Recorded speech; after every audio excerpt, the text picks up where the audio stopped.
Francesca Albanese is the UN Special Rapporteur on the occupied Palestinian territories, and she's joining us live from Montreal. Thank you very much for taking the time to talk to us, Ms. Albanese. We really appreciate it.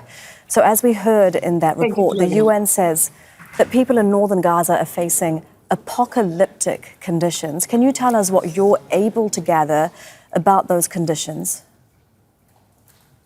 I'm able to gather what you get, that the conditions are apocalyptic, and there are 390 days of us using words as catastrophe, apocalyptic, and it's a disaster, it's a human-made disaster. And the main problem is that unfortunately many, including policymakers, continue to portray this as a war, as a conflict, as a war between Hamas and Israel, when we clearly see a genocidal campaign unfolding through acts of killing, extermination, starvation, and the decimation of civilian life and infrastructure. And clearly, even Israeli genocide historians are saying this can't be called other than genocide. So my question is, why is this not stopped? What can member states do to stop it? I know that you released a report just days ago saying once again that what is happening in Gaza isn't just war crimes, it is genocide. And you wrote on October 1st, before the latest Israeli siege of northern Gaza began, you wrote that the violence that Israel has unleashed against the Palestinians post-October 7th isn't happening in a vacuum, that it's part of a long-term, intentional, systematic, state-organized forced displacement and replacement of the Palestinians. You said this trajectory risks causing irreparable prejudice to the very existence of the Palestinian people in Palestine. And you said that member states must intervene now to prevent new atrocities that will further scar human history. That was over a month ago. With the deadlock at the Security Council, how do you think that member states should intervene? I don't think that the deadlock is at the Security Council.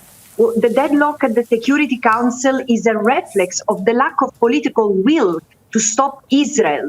There is nothing that prevents a member state from abiding by international law. They have individually an obligation not to aid and assist a state which is committing atrocities day in and day out. They have to stop those who are still transferring weapons, the United States, but not just the United States, and also purchasing military and security services from Israel must stop. Any trade with Israel must be interrupted now. And then there is also diplomatic sanctions and political sanctions that need to be applied now. Whomever is not taking these steps is either responsible or completely indifferent to the plight of millions of Palestinians. And again, after 1 year, we can't continue recite the mantra that this started on October 7. It didn't start on October 7. There are years of decades, in fact, of documented violations against the Palestinian people, mass displacement, arbitrary detention, arbitrary arrest and detention, including of children, enforced disappearance. Everything that Israel has been doing over the past 12 months was not foreign to the Palestinians, had already been done, and now it has been escalated at an unprecedented level, and as part of a design to destroy what remains of Palestinian life. Yeah, and that escalation, Palestinian territory. That escalation that you're talking about includes the killing of hundreds of United Nations workers. That's one of the reasons that you're saying. You said 2 days ago that the UN should consider suspending Israel, and you are not the only UN Special Rapporteur who is calling for that. But that also requires not just the consent of the General Assembly, but I understand the recommendation of the Security Council. Yeah, but absolutely. I mean, first of all, there should be an understanding of why so many special rapporteurs are asking for the suspension of Israel. At least a warning. Israel is not about the ferocity of its assault against Gaza and the Palestinians. Let the genocide alone. And it's extremely painful for me to say that, because people's life comes before any other consideration. And at the same time, this year alone, Israel has attacked 70% of UNRWA premises, killed until yesterday 237 UN personnel in Gaza alone, targeted peacekeepers, declared the Secretary General persona non grata, including with independent experts, including myself, but let's let the independent experts stay out of this.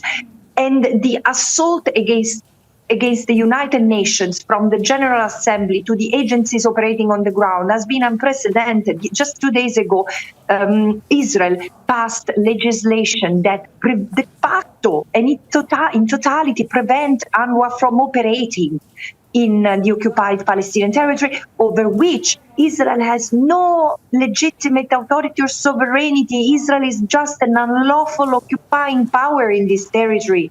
And instead of withdrawing and respecting international law, Israel is doubling down. You see the hubris, you see the affront on the United Nations. Why should the United Nations tolerate such a serial violator of international law, which casts an incredible threat over the system, over multilateralism, and sets a precedent for other states who will have zero respect for the organization and might do the same. Yeah, that's exactly what I was going to ask you. You know, when you say genocide and aside, and I know what you mean by that, what does this mean for the international rules-based order? There is, first of all, I'm very allergic to international-based order because, first of all, there is no order. There is no order anymore. There are rules, there are mechanisms, and there is just chaos, disorder, and a complete hijacking of the rules and the mechanisms by a group of states who expect. I mean, there is Israel, there is the United States, but they expect to rule the world according to their own rules. And this is chaos, and this is not respect of multilateralism. So you see, the multilateral system is already shaking, is already breaking. And the more it takes to return to sanity, to return to a path of reason, the deeper the cracks will become. Francesca Albanese, we thank you very much for your time, as always. Thank you.